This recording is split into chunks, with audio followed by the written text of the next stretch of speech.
Good evening, Captain Terry Hestilow, United States Army retired. It's 23:45 or 11:45 p.m. 14 June 2016. Just want to take a minute of your time to clarify something that I think is very important. A very dear friend of mine asked me today. I hadn't talked to him in years, and I'd lost touch with him, but we reconnected. And one of the things he asked me, he said, "Terry, are you going to vote for Donald Trump?"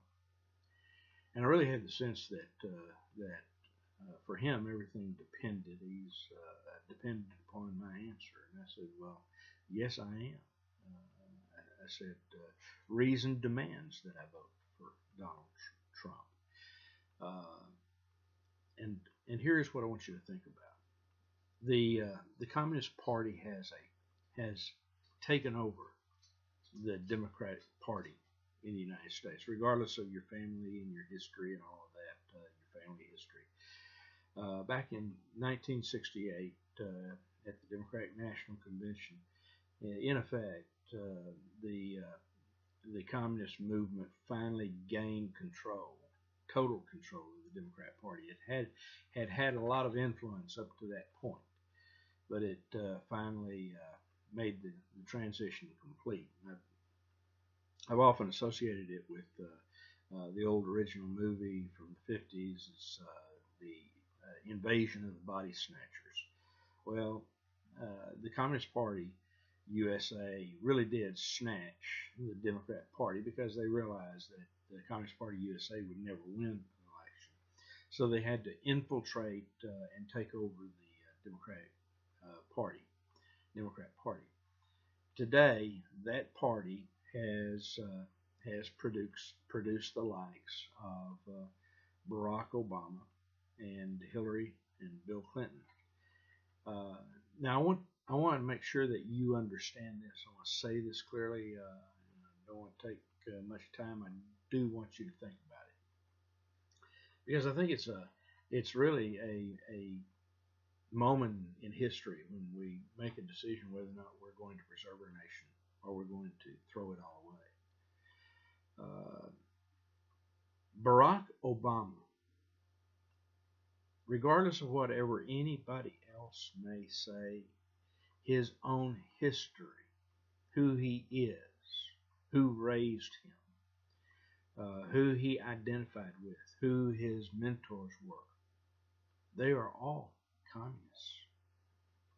He was raised by communist grandparents. His mother was raised by communists. She was a communist. His father was a communist and a Muslim. But his mentor as he grew up was a guy named Frank Marshall Davis. Frank Marshall Davis was a card-carrying member of the Communist Party of the USA.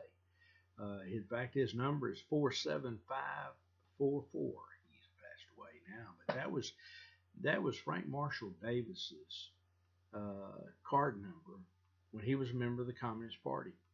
Now, I know that a lot of people today, young people in particular, you haven't been educated. You don't know what communism is. You don't really know what socialism is. You think socialism is something that will help to equalize income and all that.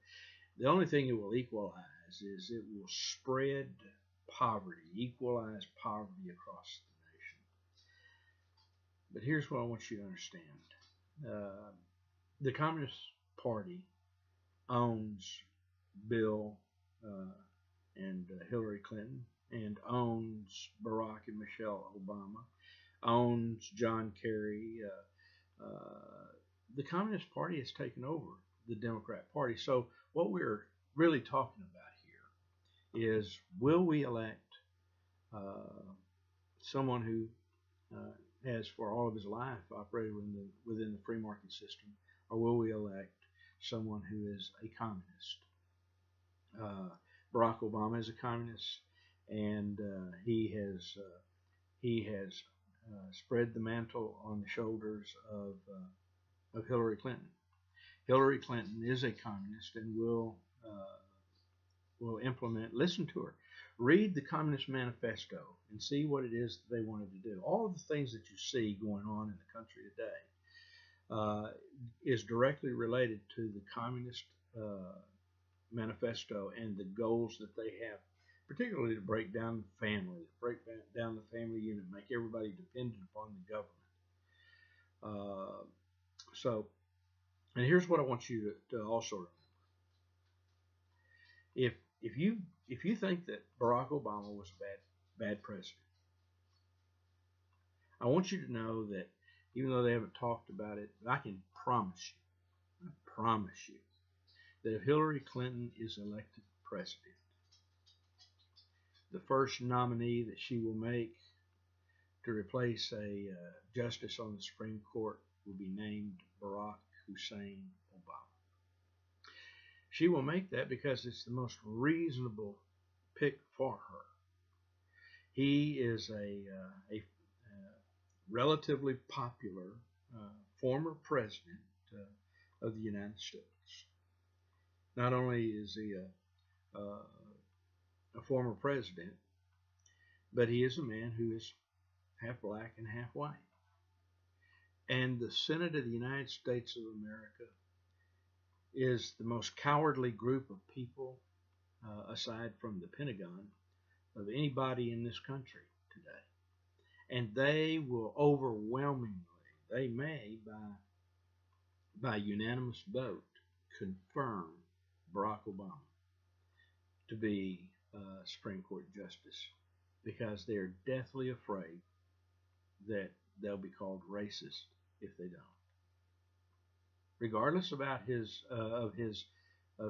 liberal positions, his opposition to the Constitution, his desire to overturn the Constitution in favor of communism, won't make any difference.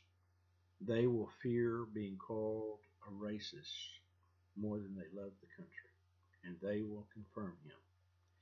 And let me tell you, my friends, when we lose the Supreme Court, listen to me very clearly, very carefully. When we lose the Supreme Court of the United States, we will lose the Constitution of the United States with all of its guarantees, all of its rights. We will have lost the country. And it won't be for just a period of time or just for a generation or until the next election. Once it's gone, it will be gone forever. I'm a soldier, a retired soldier. I went to war for this country. This country sent me to war to fight communists, sent me to war to fight the Taliban.